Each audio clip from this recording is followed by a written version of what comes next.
So good day everyone. I am Damer Adlawan from BSIT NS3A. So our topic is mobile and game platforms.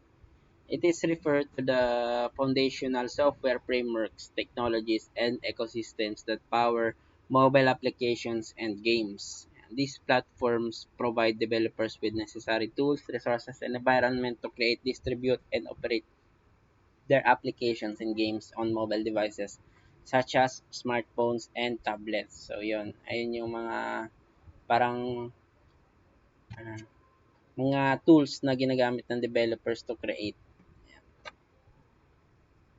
Ito yung mga pag-aaralan natin. So, yun. Core components niya sa operating systems kapag sa mga mobile devices. Yan.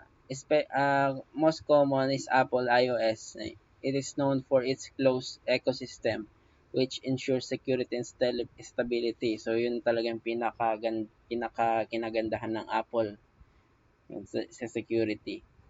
It offers a wide range of developer tools such as Swift UI for efficient app development. Provides a consistent user experience across Apple devices, facilitating app usability. So, based from experience nga, ang ganda nga nung sa operating system ng Apple iOS. So, ini-ensure niya talaga yung magandang development ng mga application na binibigay niya. So, yun. Next is the Google Android. Being open source, Android allows for greater customization and flexibility. Yun. Kaya ang daming lumalabas na variant ng mga Android dahil nga sa open source siya. And offers a diverse range of devices from various manufacturers catering to different user preferences and budgets. Developers primarily use Java and Kotlin for app development. Yan. With Kotlin gaining popularity due to its concise syntax and enhanced safety features. Yon, Kotlin nga pinakakilala or pinakapatok ngayon for Android development. Next is Software Development Kit. Yan. SDK naman ay yung mga development environments naman yung tatalakayin natin. So, ano yung SDK? Yan, provides developer with pre-written code modules and APIs for common functionalities. Yeah, like accessing device hardware, camera, sensors, handling network requests, and integrate with third-party services. Yan, hindi ka na mag-code from scratch. Gagamitin mo na lang yung gawa ng ibang developers uh, to para makuha mo yung gusto mong functionality. And they streamline development by abstracting complex operation and offering standardized solution. So yun. Dahil nga mayroon na sila gawa, yun. Ang gagawin mo na lang is gamitin kung ano yung mga meron sila. Kumbaga paano mo ma-open yung camera ng using paano mo ma-open yung camera nung isang device. Syempre kailangan ng ng ah, from scratch na code talaga. So, yun, dahil sa mga SDK, gagamitin mo na lang. Halimbawa, open camera, kukol mo na lang yun, or gagamitin mo na lang yung function na yun. Automatic na siya. Yan. Tulad na ito, mga SDK, MATLAB, Python, Visual Basic, Java. Yan.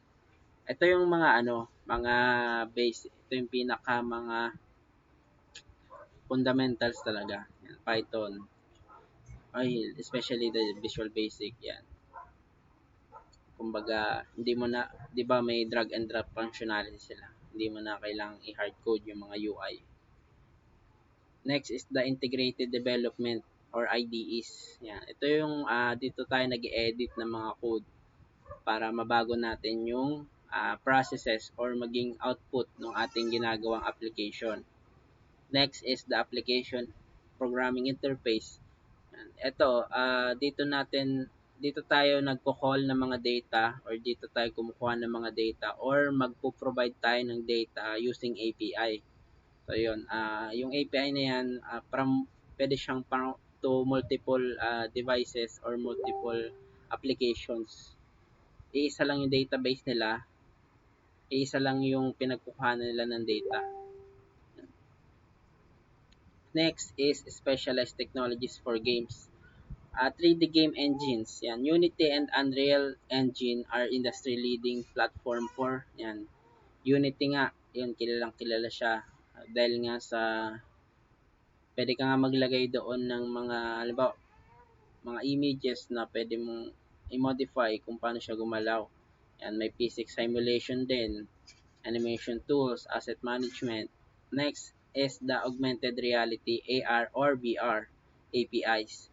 AR Core for Android and AR Kit for iOS provides APIs for integrating augmented reality experience into apps. So, meron palang mga ganun. Hindi na masyadong nahirapan mga developers. VR platforms like Oculus and HTC Vive offer SDK and APIs for creating immersive virtual reality games and experiences. Yan. Next is multiplayer support. Platform like Google Play Game Services and Apple's Game Center offer APIs for implementing multiplayer features such as matchmaking, leaderboards, and real-time multiplayer gameplay. Next is cloud integration.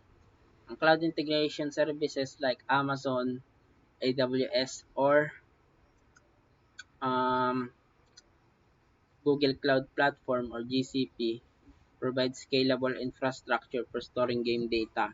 Yan. Dito, kasi nga, need din ng mga data yung mga, ano ba, i-store mo yung user account, yung mga gameplay, mga history games, yan. Sa ano yan, para hindi mo na kailangan kumuha ng sarili mong server to store the game data. Then the features like cloud saving and dynamic content updates and server-side processing enhance gameplay experience and enable cross-platform synchronization. So yun lang for games yun lang for mobile and games platform.